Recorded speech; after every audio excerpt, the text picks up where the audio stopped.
Bom dia, gente. Tudo bem?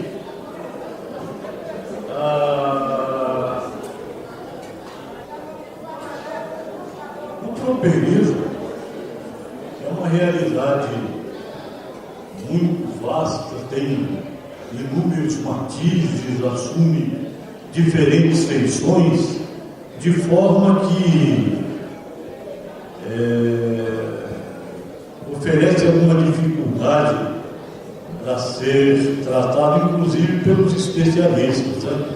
Se você vai para o dicionário do Wise, vai encontrar lá acerca de tropeiro 9 ou 10 acepções diferentes, das quais pelo menos duas nos interessam aqui, que seriam, digamos,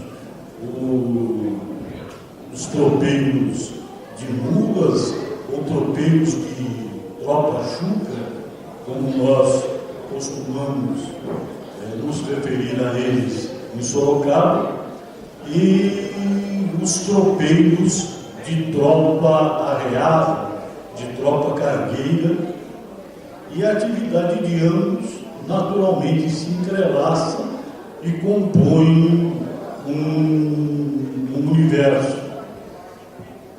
Então, evidentemente, eu vou deixar de fora da minha palestra, dessa fala que aqui farei,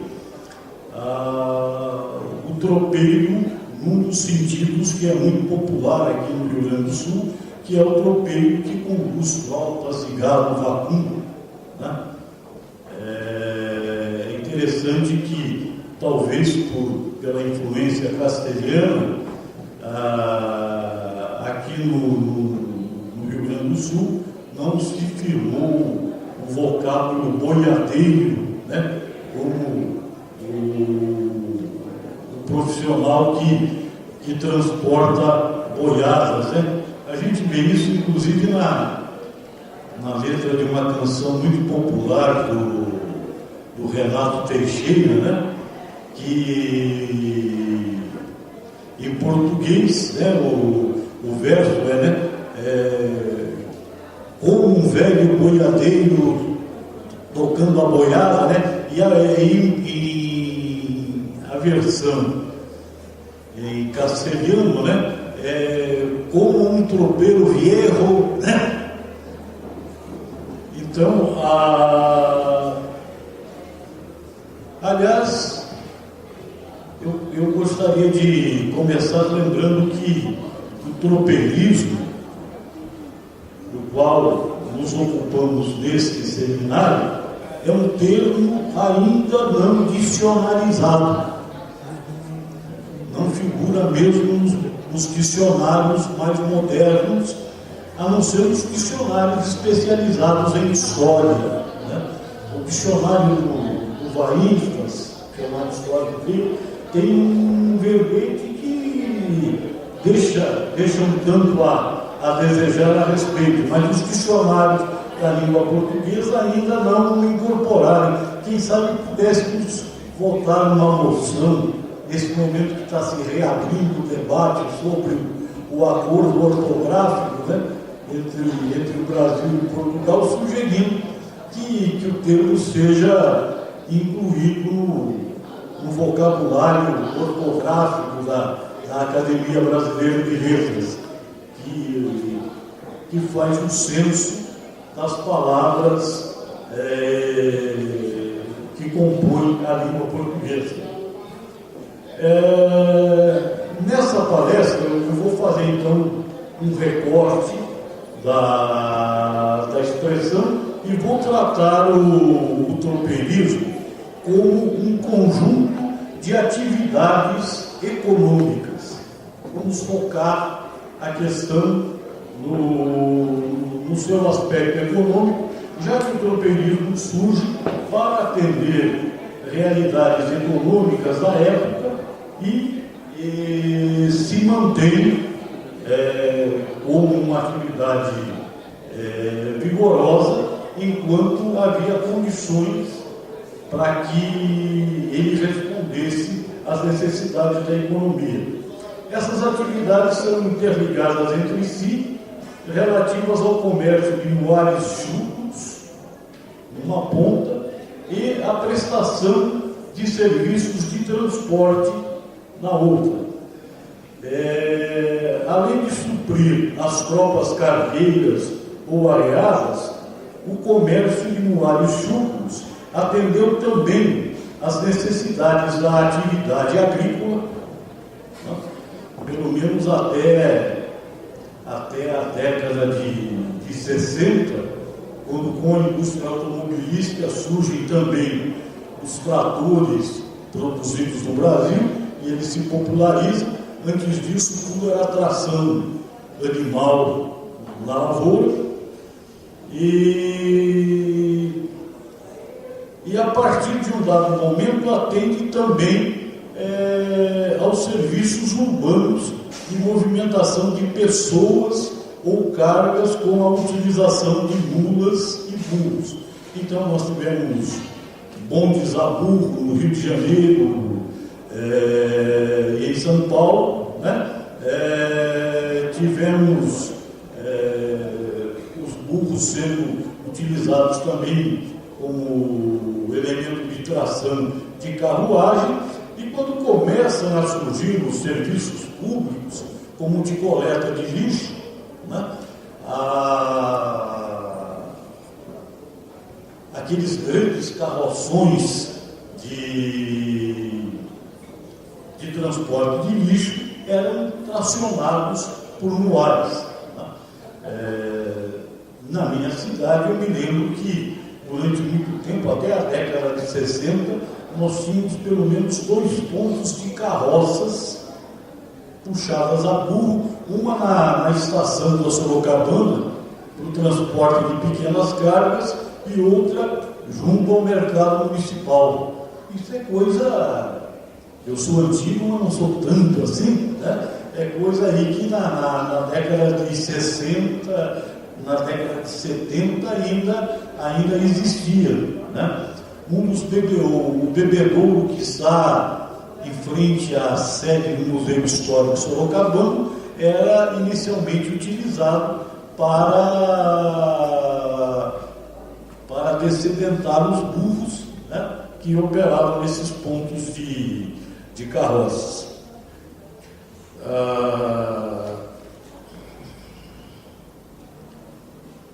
É claro que a gente ouve com muita frequência, quer dizer, referências ao último tropeiro, ou que o tropeirismo morreu, mas isso é bobagem, né? Naquelas localidades onde a irregularidade do terreno, a inexistência de condições ou até de estradas, né? Tropas e moares continuam operando. O Globo Rural fez recentemente uma série muito interessante de reportagens sobre os tropeiros que lá na região da Mantiqueira, entre São Paulo, Minas e o Rio de Janeiro, atendem as comunidades que não têm outra forma de locomoção, né? E em países acidentados, né? Por exemplo, quando houve um grande terremoto no Paquistão, há pouco tempo atrás, os jornais mostraram tropas de mulas utilizadas pelo exército para chegar até aquelas localidades que ficaram isoladas pela catástrofe, né? E para as quais não havia estrada, não havia outra forma qualquer de comunicação. A produção e comercialização de mulas e burros e sua utilização no único sistema organizado de transporte terrestre de que o Brasil dispôs até o surgimento das nossas incipientes ferrovias, já no final do século XIX, né? Podem podem ser representados aqui, para a gente entender a conexão entre tropa chucra e tropa reasa, né? Então, a estrada real aqui do sul, né, pode ser imaginada como um dos ponteiros, a estrada real de Minas Gerais como outro ponteiro, e a feira de Sorocaba como o eixo do relógio que unia essas duas pontas, né? Na virada do século XIX, ensina Jorge Caldeira, numa obra bastante recente, a economia do Rio Grande do Sul girava em torno da produção de gados e muares, e a exportação desses, os muares, superava aquela de gado vacum e de cavalos. A necessidade de sistemas de transporte, evidentemente, é muito antiga, né? Remonta à primeira e importante revolução ocorrida na história da humanidade, que é a Revolução Agrícola, né? Quando o homem consegue libertar-se do imperativo da coleta, da caça e da pesca, e cria condições de produzir o seu próprio alimento, né?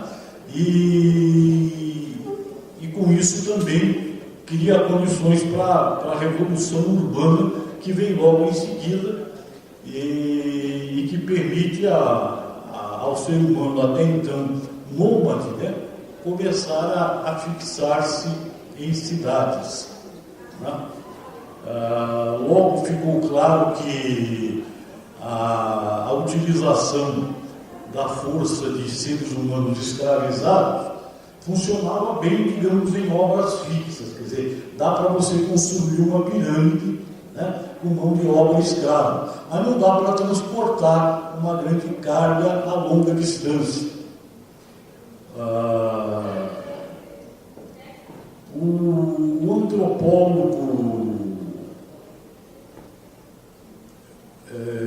Gordon Shields, num livro que é muito conhecido, muito interessante, e que o título em inglês é mais expressivo que o título em português, que diz: o homem se fez a si mesmo, né?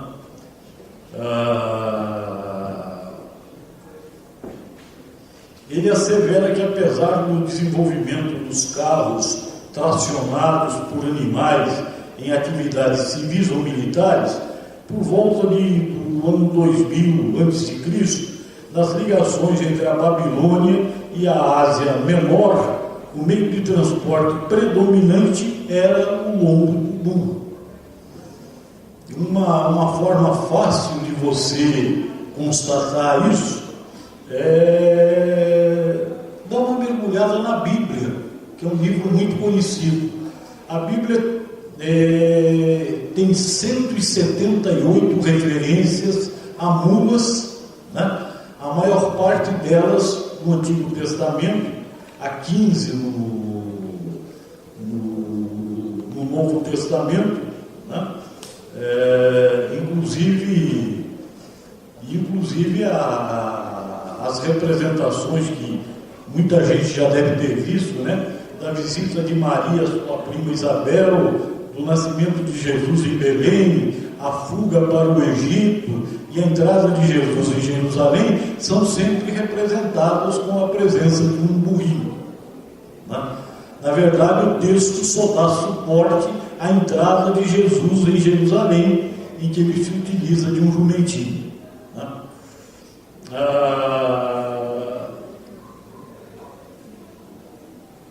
A utilização de mulas como cargueiros começa lá no Oriente e vai avançando em direção à Europa ou ao Mediterrâneo, né?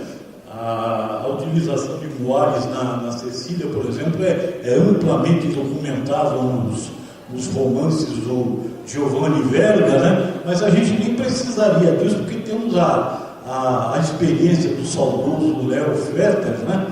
que depois da guerra levou muares aqui do Brasil, aqui do Sul, para atender aquelas regiões da Itália onde, em função da Itália e de outros países da Europa, onde em função da guerra os rebanhos locais foram devastados. E ele apresentou esse tema aqui num dos relatos. Na América, as tropas chegam, evidentemente, até a Península Ibérica, tanto a Portugal quanto a Espanha. Nós vamos encontrar na toponímia e na heráldica espanhola e portuguesa, né? Portugal tem ainda hoje, está em extinção, uma freguesia chamada Vale da Mula. O Brasil é uma mula passante, né? Na Espanha é mais numeroso, né? Nós temos a cidade de Mulas, né? Temos Jagandira de las Mulas, tem uma outra cidade que o nome é Serra de Mula, né? O que indica uma corrida heráldica. Então, digamos, as mulas chegam ao Brasil praticamente com os descobridores, logo em seguida. Um livro recente sobre a fundação de São Paulo se refere à mula do padre Manuel da Nóbrega, né? Que ele viajava com a mula tão carregada que ele tinha que ir a pé, porque a mula não aguentava cargas maiores. Houve criação de mulas no Brasil, e amplas, mas num determinado momento o rei Dom João IV, que é o rei da restauração portuguesa, baixa um decreto determinando a extinção de todos os criatórios de mula existentes no Brasil, porque isso que não interessava a coroa a criação de um animal que não se reproduzia. Né?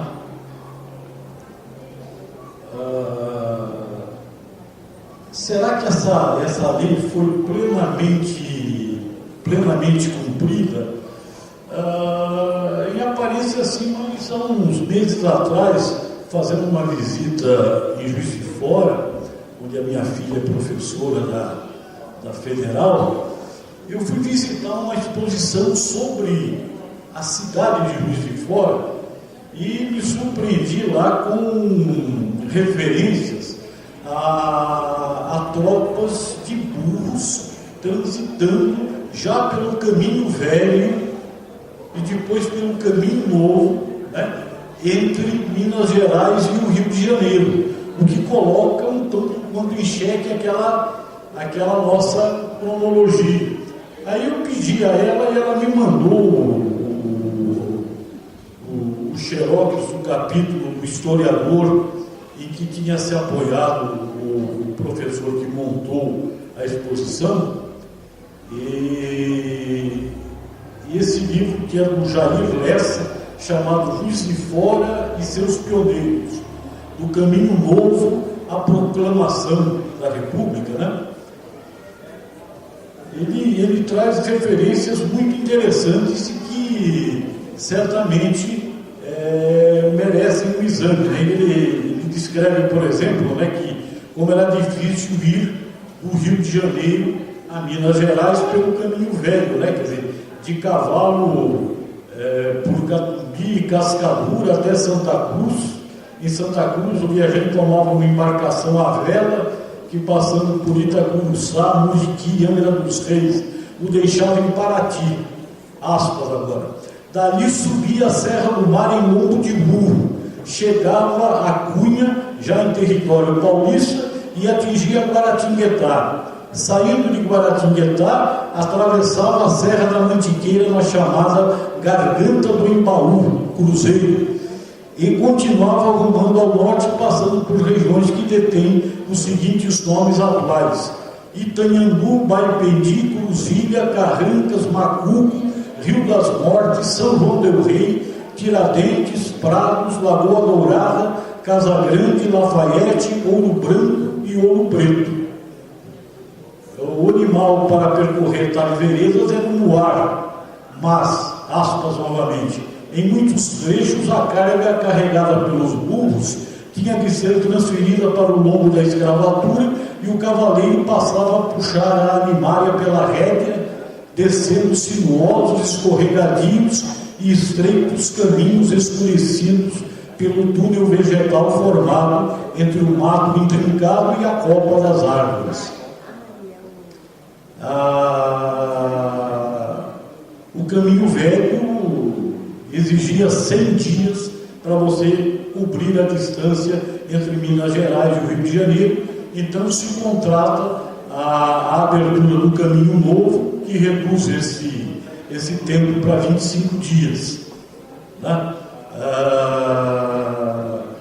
Mas aí também que se fala em tropas de burro, anteriormente à passagem da tropa de Cristóvão Pereira de Abreu por Sorocaba em 1733, que Cristóvão passa com a sua tropa e vai até São Paulo, deixando atrás de si a mais importante estrada do Brasil no período colonial, na interpretação do nosso Aloysio de Almeida, que foi a Estrada Real, que ligava o Rio Grande do Sul a São Paulo.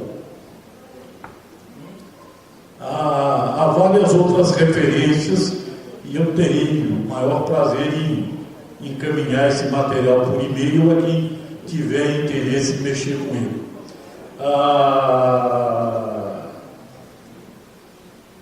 A introdução, a reintrodução do muar no Brasil para atender às necessidades do ciclo do ouro, porque a produção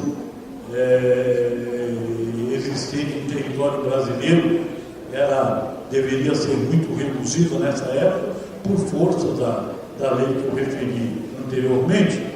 Então essas tropas vêm da Argentina como resultado do processo de colonização dos espanhóis, né, que por força do Tratado de Tordesilhas inicia a conquista da sua porção da América pelo Oceano Pacífico. São enormemente beneficiados pelo caminho do Inca, aquela rede de caminhos que os povos da Cordilheira dos Andes haviam implantados, né, e pelos quais era possível que 5 cavalos cavalgassem lado a lado, coisa que não existia na Espanha. Deve ter deixado os espanhóis muito interessantes, mas o caminho que havia sido feito para defender o Império Inca e que serviu de base, inclusive, à abertura das trilhas do Peabiru, né, que vieram do Peru em direção ao Atlântico, e segundo só não teria, o Brasil só não acabou incorporado ao Império Andino por força da resistência dos guaranis, que não viram com bons olhos a possibilidade de ficarem subordinados aos povos da Cordilheira. Trazer então, os espanhóis logo de cara descobrem a grande mina de Potosí, que na verdade é uma montanha de prata, e montam todo um sofisticado esquema logístico para levar a prata ali existente para a Espanha, né? Era um esquema que envolvia a saída de tropas de Muares, da mina até o porto de Arica, o transporte por navio até o istmo do Panamá. Os espanhóis montam na América Central uma indústria naval para fazer esse transporte.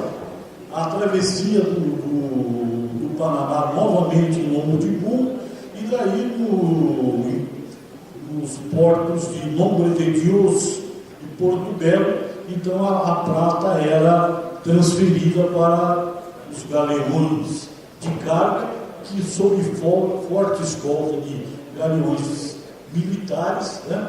Então eram levados para a Espanha. A descoberta do Brasil coincide com um aparente esgotamento da mina de Potosí, e então os criadores, porque evidentemente não era possível criar mulas com sangue, então os espanhóis descem e descobrem as pradarias argentinas, Buenos Aires, Santa Fé, né? E lá se monta também todo um sistema de feiras em Salta, em Sumalau, né? Para que essas mulas passassem até a Bolívia. Então, momentaneamente, com os produtores momentaneamente sem mercado, e o Brasil precisando de mulas, evidentemente, quer dizer que as normas que impediam o comércio entre os dois povos são colocadas de lado e inicia-se, então, a introdução de animais no Rio Grande, onde depois vão se formando os criatórios, né? Agora, trazer essas mulas até da Argentina e do Uruguai até o Morro dos Conventos, em Santa Catarina, pelo chamado Caminho da Praia, era moleza, né? O problema é que ali morria o caminho e surgia um paredão intransponível, né? Por outro lado, já existia entre São Paulo e Curitiba um caminho ladeado de sesmarias, nas quais se fazia a criação de gado bovino. Então o problema estava em ligar a região de Araranguá e Santa Catarina a Curitiba, criando o caminho. Esse caminho é aberto então pelo Souza Faria e depois retificado e muito melhorado por Cristóvão Pereira de Abreu, e assim se inicia o ciclo das tropas arreadas. Na primeira viagem, o Cristóvão, liderando um grupo de 130 donos de tropas, viaja a São Paulo levando 3.000 animais, dos quais 800 eram deles, e os demais pertencentes a esses 130 outros criadores. Porque surge aquela dúvida, né? Como transportar uma tropa tão grande, um único criador? Não foi bem assim, né? Na verdade, foi um esforço cooperativo de criadores, né? Por isso, a estrada por ele aberta e retificada, com as pontes e pontilhões que construíram, passou a ser chamada Estrada Real. É ele, na história, abro aspas aqui para o João Ernesto Eriksen Pereira, grande escritor paranaense, né? A primeira grande figura de tropeiro, né? O Cristóvão Pereira de Abreu. Pereira salienta ainda que, desde o início das atividades dos tropeiros, ficou marcada a diferença entre eles e os boiadeiros, que tanta influência tiveram nos sertões do centro e do norte do Brasil. A primeira nota referente a Cristóvão Pereira de Abreu vem demonstrar que o gado vacum que acompanhava as tropas regulares e equinos nada mais era do que o farnel ambulante dos camaradas e peões que conduziam as manadas, pois o número de reses era o mínimo em relação às cavalgaduras. O pioneirismo e a liderança de Cristóvão Pereira de Abreu são igualmente ressaltados pelo general Borges Fortes em seu texto, fiel à terceira prática de Cristóvão Pereira de Abreu e de fácil entendimento. Ele corrige o engano de alguns autores, segundo os quais aquele sertanista teria viajado para São Paulo primeiro com uma tropa de 800 muares e em seguida com outra de 3.000. Na realidade, houve uma única viagem em que a tropa de 800 animais de Cristóvão Pereira seguiu juntamente com as outras que perfaziam os 3.000 animais, conduzidas por 130 diferentes tropeiros. A manutenção da estrada no sul logo se defrontou, porém, com a insuficiência de trabalhos. 100 anos mais tarde, na Assembleia Legislativa de São Paulo, que instalaram, o deputado sorocabano Rafael Tobias de Aguiar, grande comerciante de tropas, cobrava obras de conservação para essa estrada, referindo-se a ela como cemitério de tropeiros. Quando da vinda das primeiras tropas, Sorocaba era um povoado, uma vila como tantas outras que haviam sido criadas no interior paulista e que pouco crescera desde a fundação. Ela se beneficia enormemente com o fato de se tornar sede da feira de Sorocaba, da feira de Muares. E isso porque logo ficou patente que Sorocaba era assim, o ponto final de um grande corredor de pastagens e aguadas que desde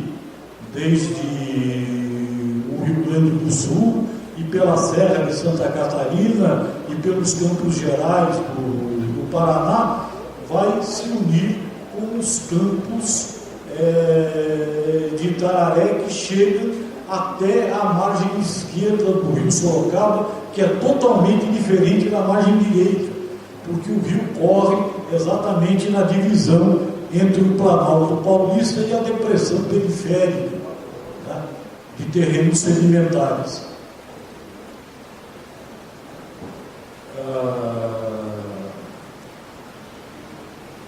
Uma das razões também que motivam o surgimento da Feira de Sorocaba é a política tributária portuguesa sobre os muares, né? O pacote tributário começa a ser montado com a criação dos direitos de animais no registro do Rio Negro, em 1733. Aí ele se acrescenta o novo imposto dos animais de Sorocaba, criado em 1756, com a finalidade específica de auxiliar na reconstrução de Lisboa, destruída por um terremoto, seguido por um tsunami. Esse imposto deveria vigorar durante 10 anos, mas foi cobrado até 1891. O Brasil se tornou independente, virou império, virou república e só aí se deixou de cobrar esse imposto. Finalmente, em 1809, a eles se adicionou a contribuição para Guarapuava. A arrecadação do novo imposto começa em termos relativamente modestos, lá por volta de 1826, ele soma 6 contos de réis, né? E atinge seu pico em 1891, quando chega a quase 20 contos de réis, o que era uma fortuna enorme, e que fazia dele a 4ª receita da província de São Paulo. Quer dizer, só superada, pelos impostos de importação e assim por diante. Em 1826 passaram pelo registro de Sorocaba quase 26 mil animais, dos quais 15 mil muares. Esses números se reduzem em 1880 a pouco mais de 16 mil, dos quais 5 mil muares. A marca das 50 mil cabeças é rompida em 1850, mantendo-se trânsito elevado até 1869. A Feira de Sorocaba, segundo alguns historiadores, teria morrido abruptamente com a epidemia de febre amarela em 1897, que ocorreu exatamente no período das feiras. Na verdade, tudo indica que houve uma interrupção e documentação recente, reunida pela jovem historiadora sul-rio-grandense Linara Rodrigues dos Santos, demonstra que houve várias tentativas no início do século XX de restabelecer a feira de Sorocaba. Mas as tentativas não foram bem sucedidas porque a função de grande empório de Moares se deslocara para Itapetininga, onde ela foi vigorosa pelo menos até meados da década de 30. Na verdade, a saída de mulas chucras do Rio Grande do Sul para o estado de São Paulo se mantém com alguma importância agora, já a partir da região missioneira, até meados da década de 1950. Eu tenho uma documentação que vou juntar a essa fala, é uma guia de exportação emitida pela coletoria de Santo Ângelo, né, de uma tropa de Moares que vai por terra até Itararé, em São Paulo, inclusive com os carimbos de entrada e saída dos postos fiscais de cada estado percorrido no caminho.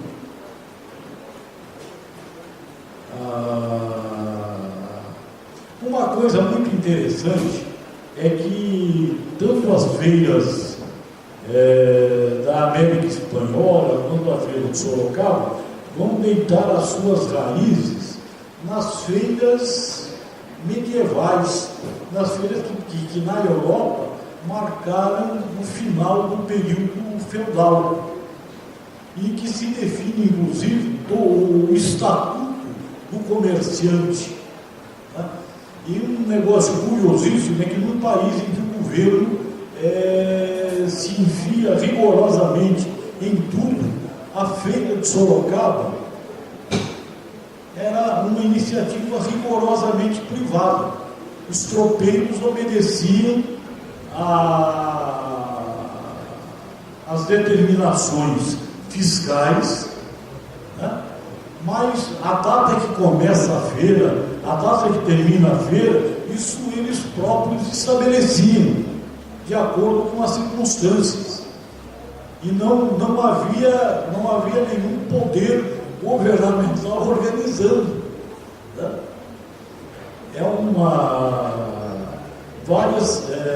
Várias cidades surgiram, porque a vila de Sorocaba era uma das menos povoadas do estado de São Paulo, a área urbana era muito pequena, então essas dezenas de milhares de mulas se espalham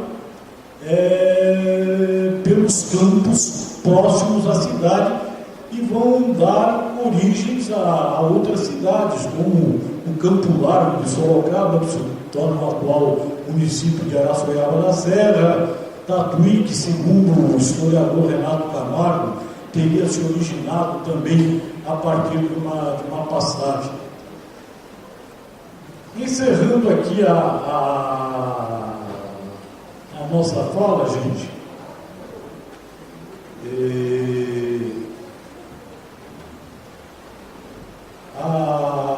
a negociação dos animais era feita, como foi registrado pelo cronista Gabriel Medeiros, numa peça teatral chamada A Feira de Sorocaba. Era feita fora da cidade. Os vendedores levavam alguns animais até as proximidades do rio Sorocaba. Ali iniciavam a conversação, mas manifestavam interesse. Os dois viajavam até o local em que as tropas estavam invernando.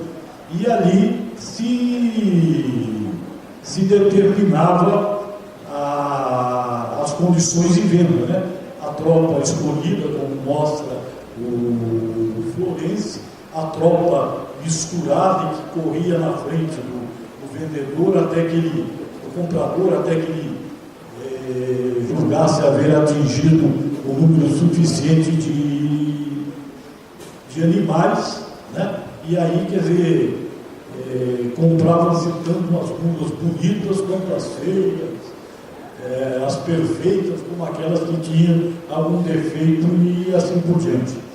Um outro ponto interessante que eu menciono aqui no final é que essa carga tributária que está nas origens, inclusive, da Revolução Farroupilha, o manifesto da Revolução Farroupilha se refere diretamente ao problema dos impostos cobrados sobre os muares, e ele vai gerar uma cadeia de um arranjo produtivo em que os gaúchos de Cruz Alta iam até a fronteira, compravam ou contrabandeavam as tropas da Argentina, né? Há uma linda canção da coxilha nativista de Cruz Alta, chamada Tropa Ponta Cortada, que demonstra como o contrabando subsistiu até os últimos tempos, né? Começa mais ou menos assim, né? 200 mulas argentinas, mansas, chucras, caborteiras, passaram pela fronteira cruzando para o nosso lado. Tropa corrida cortada porque as melhores ali na frente. Sistema de antigamente selecionando a mulata. É uma canção assim realmente maravilhosa e uma espécie de segundo hino a Sorocaba que é mencionada de forma muito interessante durante a canção.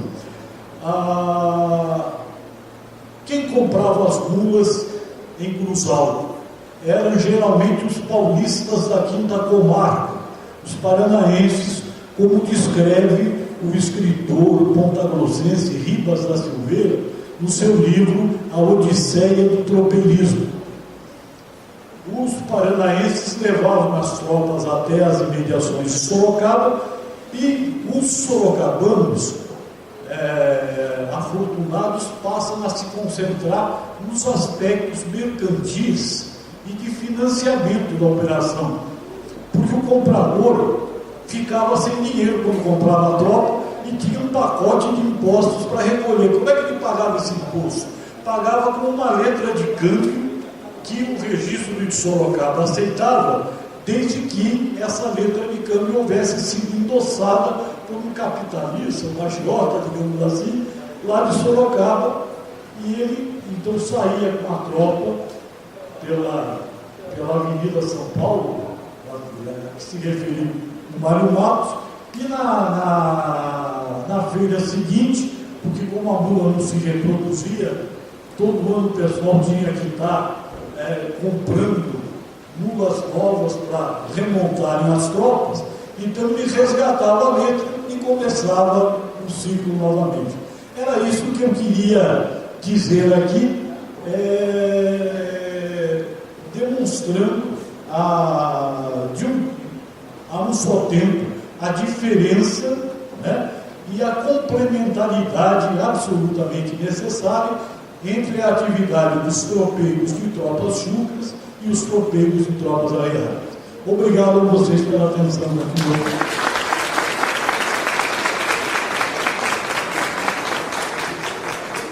Nós teremos um espaço de 5 minutos, seu Geraldo, se alguém quiser fazer alguma contribuição com o senhor ou esclarecer algumas dúvidas.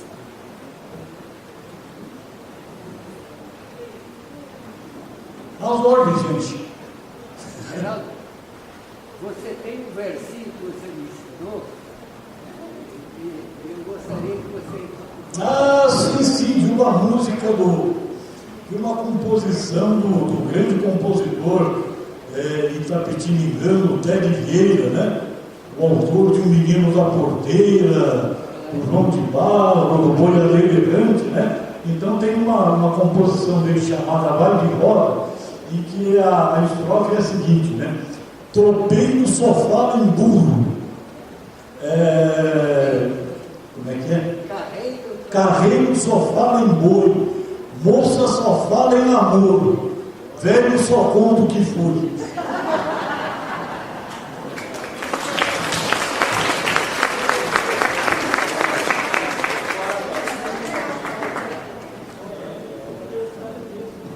Até Calendal levantou daqueles Salamileques para o acabamento da feira de Sorocaba, há um documento na legislação de Sorocaba, legislação institucional, que talvez seja uma das primeiras, se não a primeira, lei de usos e costumes no interior do Brasil.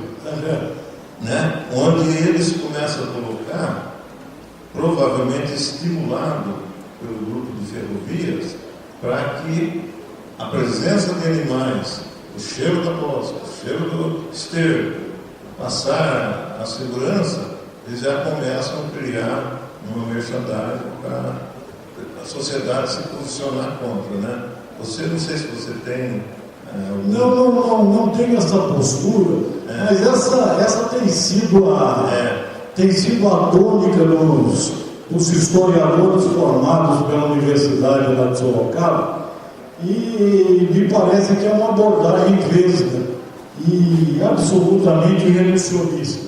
É claro que havia um atrito entre os organizadores da feira e a Câmara, mas na realidade as raízes profundas do declínio e da extinção da feira estão ligadas à necessidade de expansão da cultura cafeeira em São Paulo. Cultura cafeeira que, por sinal, foi financiada com os capitais oriundos da feira de Sorocaba, como demonstram vários historiadores. Na medida em que o café ia avançando pela Mogiana, ficava impraticável você fazer um transporte rápido até o Porto de Santos, no esquema de operação das feiras, das tropas cargueiras, e aquele processo de você descarregar o burro, né, e depois alcear novamente em cada pouso. Então isso alongava muito as viagens, e foi isso que acabou levando progressivamente à substituição dos muares pelas ferrovias no transporte do café, no momento que o café está concentrado na região mogiana, depois em Ribeirão Preto, porque o café, quer dizer, pelo sistema de plantio, né, os cafezais alinhados, sem observância das curvas de nível, ele vai devastando as terras pelas quais ele vai passando, né? Ele percorre todo o estado de São Paulo, passa pela região de Ribeirão Preto, passa pela Alta Sorocabana e finalmente entra no Paraná. Mas é um sistema assim, ecologicamente, absolutamente criticável. Então a abertura de novas frentes se devia ao esgotamento das terras anteriores.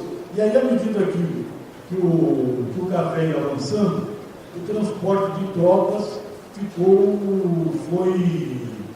foi sendo comprometido. Há um artigo na antiga revista de História, do tempo que é liquidada pelo professor amigo da USP, que trata especificamente dessa coisa. A briga entre a Câmara e o pessoal das tropas foi contornada pela abertura de várias ruas das tropas, cada vez mais distantes do centro, e se não fora a epidemia de 1897, teria então sido aberto um caminho pelo Alto da Boa Vista, que não passaria mais pela cidade, né? Mas o pessoal que realmente não estudou o tropeirismo e que acha que o tropeirismo não teve essa importância toda, uma geração de historiadores com títulos acadêmicos, mas muito mal informados sobre a própria história de Sorocaba, eles superdimensionam esse problema. Mas, de todo modo, a postura que você descobriu aí e que limita é de grande interesse histórico. Converso agora com o jornalista e historiador Geraldo Bonadio, que palestrou sobre a tropa chucra, da tropa arriada, da Feira de Sorocaba e os arranjos produtivos comerciais do tropeirismo. Geraldo, você já é um participante assíduo do Senatro, não? Sim, tenho vindo várias vezes ao Senatro, vim inicialmente como ouvinte, aprendi muito aqui e a partir de um determinado instante criei coragem para apresentar algumas propostas de estudo. Bom, nós estamos falando para um público que tem pouco contato com o tropeirismo. Para esclarecimento desse público, o que seria tropa chucra, tropa arriada? Antes de mais nada, eu acho que a gente tem que lembrar de que esse Brasil altamente motorizado que nós temos hoje nas estradas e nas ruas de nossas cidades, que colocou a questão da mobilidade urbana aí na ordem do dia, é uma realidade muito recente. A indústria automobilística no Brasil surge no final da década de 50, no governo do Juscelino Kubitschek. Um pouco antes se criara a Petrobras, e com as grandes rodovias nacionais também do governo Juscelino é que se inicia a era do transporte rodoviário. Antes disso, como a nossa rede ferroviária foi sempre muito incipiente, o grande meio de transporte terrestre no Brasil, fora das grandes cidades, foi sempre o lombo de burro, o lombo de mula, as tropas cargueiras que mantiveram unidas as diferentes partes do nosso país e permitiram não apenas o intercâmbio de mercadorias, o escoamento da produção rural para as cidades, viabilizaram, por exemplo, o abastecimento do Rio de Janeiro, a partir do momento que, com a vinda da família real portuguesa, eles experimentam um grande crescimento.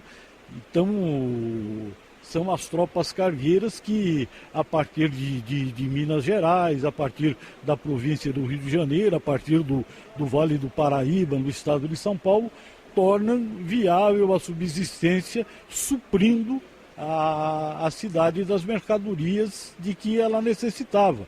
Essa presença do muar é uma presença muito antiga e muito forte. Eu me permitiria lembrar aqui que na década de 1930, um pesquisador e ilustrador carioca chamado Magalhães Correia publica primeiro na revista do Instituto Histórico Brasileiro, depois sob a forma de um livro, um trabalho com o nome de Um Sertão Carioca. O Sertão Carioca começava em Jacarepaguá e ele, como bom artista que era, né, ele registra em ilustrações magníficas, a utilização de muares, quer dizer, para o transporte de bananas até o centro da cidade, de esteiras, para a coleta de lixo, para a entrega do pão, para a entrega de leite, e assim por diante. Quer dizer, então, essa presença do muar como elemento de transporte individual, de tracionamento de veículos, de tração de máquinas agrícolas, é uma coisa que chega até uma data bem recente. E nós erramos quando achamos que isso é uma coisa muito antiga e que não tem interesse para o entendimento da vida brasileira contemporânea. Bom, nós estamos numa região que foi muito rica, né, na era do tropeirismo, tinham muitas tropas, muitos caminhos, muitas cidades nasceram a partir daí, só que infelizmente o brasileiro é um povo sem memória, né, e é um dos papéis do Senatro também, além da luta para transformar o tropeirismo em patrimônio material da humanidade é continuar mantendo viva essa memória. E como jornalista e historiador, quando o senhor vai palestrar para um público que não conhece nada da sua própria história, como é que o senhor consegue se sentir e entender esse público? Minha querida Cláudia, quer dizer, como jornalista que sou, né, a gente tem que sempre achar um gancho na notícia que prenda o interesse do ouvinte, do espectador, do leitor e assim por diante, né? E as conexões do tropeiro com a realidade atual são muitas. Hoje se fala muito, por exemplo, em empreendedorismo, né? O tropeiro foi o nosso primeiro empreendedor, porque eram homens livres, donos da sua tropa chúcara, quando traziam essas tropas do sul até a feira de Sorocaba, ou quando constituíam as tropas cargueiras que estiveram presentes em todo o país. Inclusive o Vale do Paraíba é um cenário que foi muito estudado numa obra clássica da nossa historiografia, que é o Homens Livres na Ordem Escravocrata, da professora Maria Silvia Carvalho Franco, né? Então há muitas conexões, inclusive essa de que se fala que o Brasil não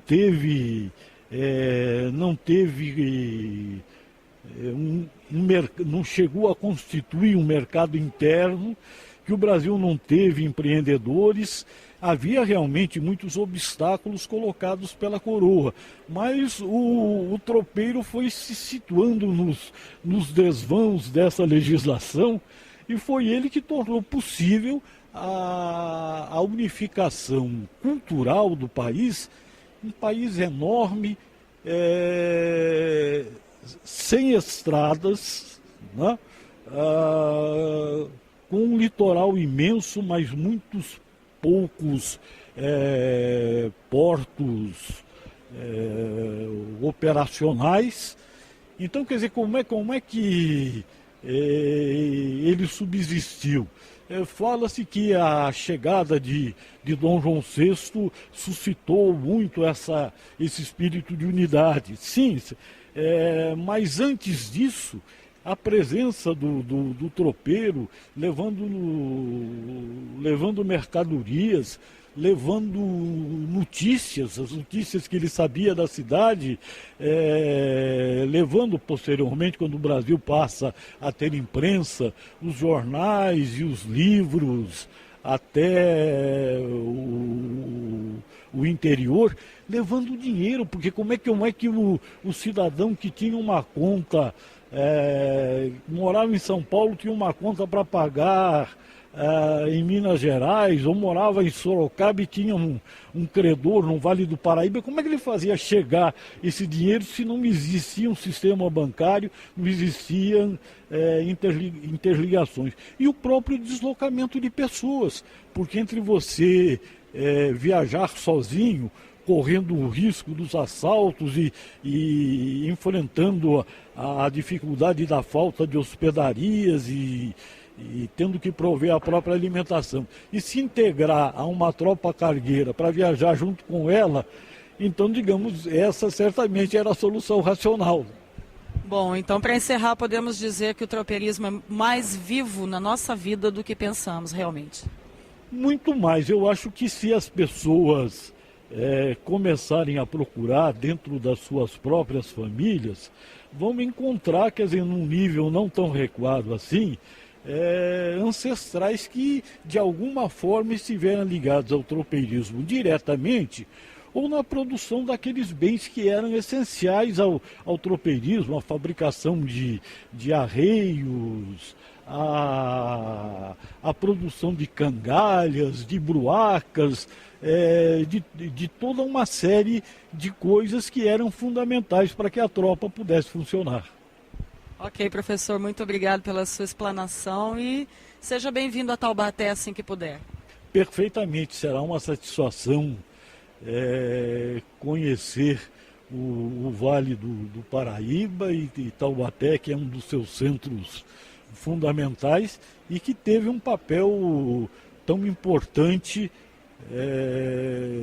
inclusive na deflagração do ciclo do ouro, que foi a nossa grande corrida do ouro, assim, que promoveu uma movimentação extraordinária de pessoas dentro do Brasil, gerando uma série de pontos de mineração que se tornaram povoados e deram origens às cidades que aí estão.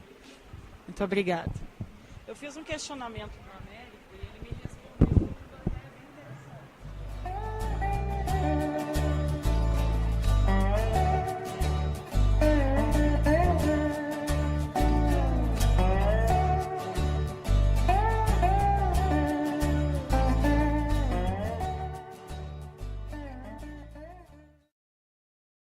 Música Tropeiro Velho. Sentado à beira do fogo, sentindo o peso da idade, tão triste o velho tropeiro, quase morto de saudade, 80 anos nas costas, sempre lidou com a boiada, mas nunca em suas andanças deixou um boi na estrada. Agora não pode mais, seu corpo velho cansado, às vezes fica caducando, começa a gritar com gado: eira boi, eira boiada, se assusta e recobra os sentidos, de novo fica calado. Esse velho de 80, muito pra mim representa, ouça meu verso rimado.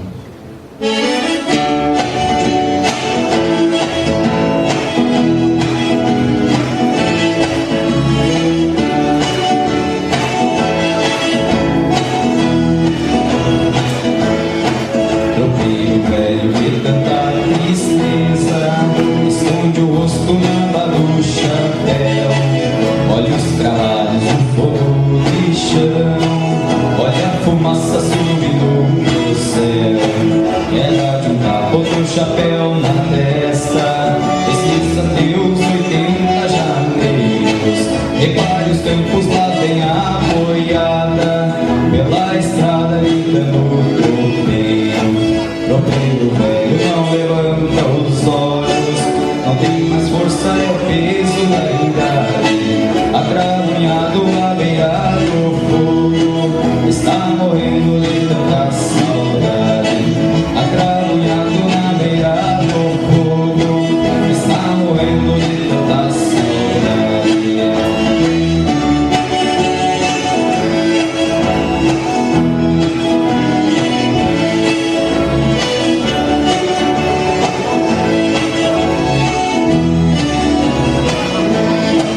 Tropeiro velho, sou um moço novo, uma proposta te farei agora.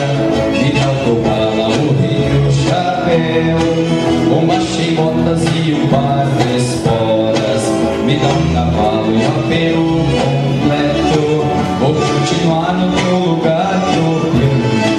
Tropeiro velho levantou os olhos, sentado mesmo nada sujo, beijou meu rosto e foi fechando os olhos, entregou tudo e morto tombou.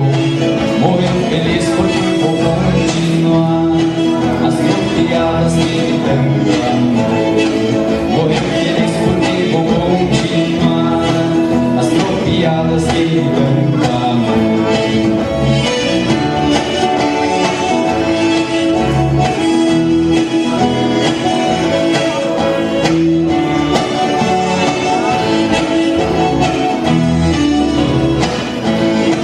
Enterrei ele na beira da estrada, pra ver a tropa que passa e se vai.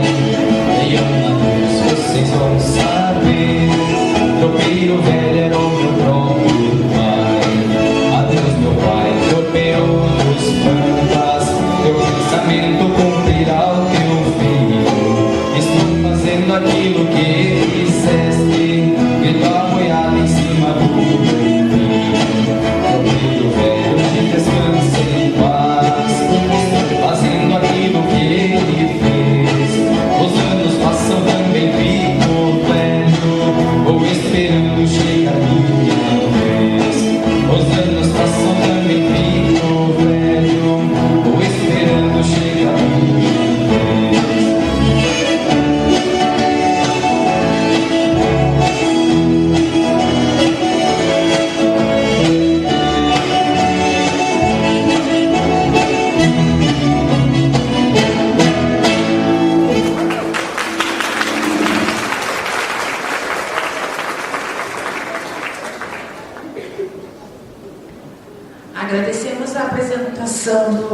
instrutor Itimar Jacob e Adriano Melo, e convidamos a senhora Leia Cardoso Vilela para que entregue a lembrança do 12º Sinato ao instrutor Adriano Melo.